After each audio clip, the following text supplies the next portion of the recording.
चिमकाटी sir, आमचा अभिलाष दादा कसं आहे, माझी दुसरी ताई मायताई गोरे, राठोड सर, इथे उपस्थित माझ्या सर्व मैत्रिणी आणि या योग क्लासमध्ये सर्वजण उपस्थित असणारे माझे ज्येष्ठ, माझे बांधव. आज सर्वजण म्हणतात की वाढदिवस करावा की न करावा, पण आमच्या कमलताईचं नेहमी महत्त्वाचं असतं की वाढदिवस केला पाहिजे आणि आनंदाने केला पाहिजे. जे आपल्या आयुष्याचा तो दिवस आनंदाने साजरा करताना नवीन ऊर्जा आपल्याला देऊन जातो. आपलं आयुष्य एका वर्षाने कमी झालं यापेक्षा येणारं आयुष्य आपला आनंददायी कसं आपल्याला निर्माण करता येईल. आणि म्हणून मी या वाढदिवसाच्या निमित्ताने सर्वप्रथम मी तुम्हाला नेहमी सांगत असते की यवतमाळमध्ये नागपूरमधून लग्न होऊन आल्यानंतर मला पहिली मैत्रीण मिळाली ती कमलताई खंडारे. पहिली मैत्रीण यवतमाळमध्ये. ती माझ्यापेक्षा वयाने किती मोठी होती विचाराने काही तिला कुठले विचार, पण माझ्याशी वैचारिक मैत्री होती. आणि आज तागायत आमची मैत्री आणि माझी दुसरी मैत्रीण मायताई बोलली, माझ्या दोन्ही मोठ्या भगिनी. आणि आज कमलताईचा वाढदिवस. कमलताईला मी या वाढदिवसाच्या निमित्ताने उदंड आयुष्य आणि तेही सुखी समाधानी. पैसा तिचा माझ्यामध्ये खूप मोठी गोष्ट नाही आहे, परंतु सुखी समाधानी आरोग्यदायी आयुष्य आणि ज्या विचाराने त्या काम करत आहेत, ज्या विचारांसाठी त्या मी आणि त्या आम्ही सतत काम करत आहोत, फुलेशाहू आंबेडकरी विचारांसाठी, त्या पुढील आयुष्याच्या विचारासाठी आणि चांगल्या कार्यासाठी त्यांचं जावं ही सदिच्छा व्यक्त करते. आणि आयुष्यामध्ये आपण कसं जगतो आहोत, आयुष्य जगत असताना आपल्या कुठल्या कल्पना असल्या पाहिजे. आज लोकांच्या वेगवेगळ्या कल्पना आहेत आणि भ्रामक कल्पना आहेत आणि या कल्पनेपोटी अनेक लोक निराश होतात. आणि आपण बघतो की तरुण पिढी असेल, मध्यम वर्गातली काही महिला असेल किंवा कुणी असेल, माझ्या भगिनी वगैरे, आपल्याला टीव्हीत आपण जे काही बघतो आणि ते सगळं आपल्या पुण्यात आपल्याजवळ असतं. ही भावना, अनेक प्रश्न आहेत आणि आनंदी लोक याचाच येणार तो दिवस आम्ही दुःखात घालवतो. परंतु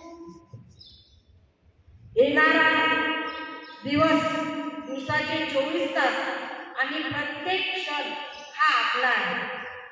त्यावर कुणी ताबा मिळवू शकतो हे सर्वांनी लक्षात घ्यायचं. कुणीही म्हणत असेल की हे असं ते कसं, परंतु आपलं मन जर निर्मळ असलं, आपलं मन जर चांगल्या विचाराने युक्त असलं, आपल्या मनामध्ये जर चांगली कामं करण्याची इच्छा असली आणि ज्या काही मानवांना आपण आदर्श मानतो, ज्यांच्या विचारावर आपण पुढे जातो, ती सगळी माणसं आपल्या जीवनात आनंद टाकायला लागली. त्या सर्व माणसांनी त्याग केला तो आपल्या जीवनाला आनंद देण्यासाठी केला. म्हणून आपण इथे उपस्थित सर्व जी मंडळी आहेत त्यांनी सुद्धा सकाळी उठल्यापासून संध्याकाळपर्यंत येणारा प्रत्येक क्षण, कारण श्वास घेण्याचं स्वातंत्र्य मला आहे, श्वास सोडण्याचं स्वातंत्र्य मला आहे. तुम्हाला किती श्वास आपण रोखू शकतो, किती मिनिटांनी सोडू शकतो, याचं तंत्र इथे तुम्हाला योग साधनेमध्ये शिकवलं जातं.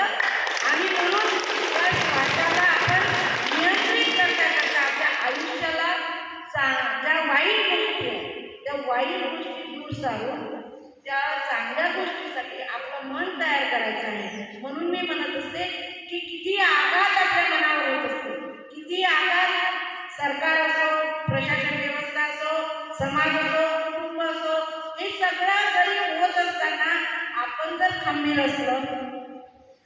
ताईच्या बाबतीत मला सगळं माहिती आहे, लोक काय बोलतात काय नाही, आम्हाला कधी त्याचं काही नाही, कारण जेव्हा आम्ही प्रत्यक्ष जे काही चांगलं बघतो त्यावर आम्ही विश्वास ठेवतो. आणि म्हणूनच जे जे काही चांगलं आपण बघतो त्यावर विश्वास ठेवा.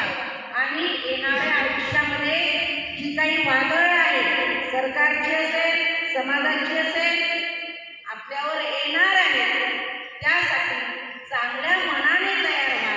आपण स्वतंत्र म्हणून आपल्याला महामानव डॉक्टर बाबासाहेब आंबेडकरांनी स्वतंत्र व्यक्ती म्हणून आपल्याला जे काही घटनेने संविधानाने अधिकार दिलेले आहेत, ते अधिकार आपल्याला कसे वापरायचे ते आपल्याला स्वतः ठरवावं लागणार आहे.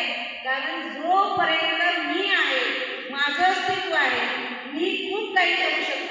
चांगल्या मार्गाने जाऊ शकतो ही भूमिका आपण घेत नाही आणि ही भूमिका घेऊन झगडण्याचं अन्याय जे होत असते त्या अन्यायावर मात आपल्याला कशी करता येईल तिथे आपण सगळ्याजण एकत्र येतो हे आपण चांगल्या आरोग्यासाठी. पण चांगलं आरोग्य कधी राहील जेव्हा आपलं मानसिक स्वास्थ्य चांगलं नाही तर आपण घरी गेलो प्रयास केला तर घरी गेल्यानंतर अनेक प्रश्न जर आपल्या पुढ्यात असतील तर केलेला आपल्या आरोग्यावर सुद्धा त्याचा परिणाम होतो. म्हणून चांगलं आरोग्य ठेवत असताना चांगल्या प्रश्नामध्ये आपल्याला कसं पुढे जाता येईल जे काही प्रश्न आहेत त्याच्यासाठी आपल्याला कसं तयार होता येईल याचा सुद्धा छोटा विचार आपल्या या मेंदूमध्ये येऊ द्या. आपले मेंदू काबीज करण्याची षडयंत्र सर्वांनी रचलेले आहेत. ते षडयंत्र हाणून पाडण्यासाठी आपण छोटा विचार करू आणि तो मोठा कसा होईल यावरच आपल्याला काम करायचं आहे. सर्वांना या सगळ्या योग साधकांना आणि माझ्या बंधूंना माझ्या भगिनींना या वाढदिवसाच्या निमित्ताने कमलताईला शुभेच्छा आहेत. तुम्हालाही आनंददायी शुभेच्छा मंगलमय शुभेच्छा आणि छोटा विचार पुढे जाऊया आणि समाजाचं जे मानसिक स्वास्थ्य बिघडलेलं आहे आरोग्यासाठी सगळेच जगत आहे परंतु मानसिक स्वास्थ्य जे बिघडलेलं आहे ते मानसिक स्वास्थ्य आरोग्यासाठी आपण स्वस्थ करूया एवढाच विचार केले आणि थांबते.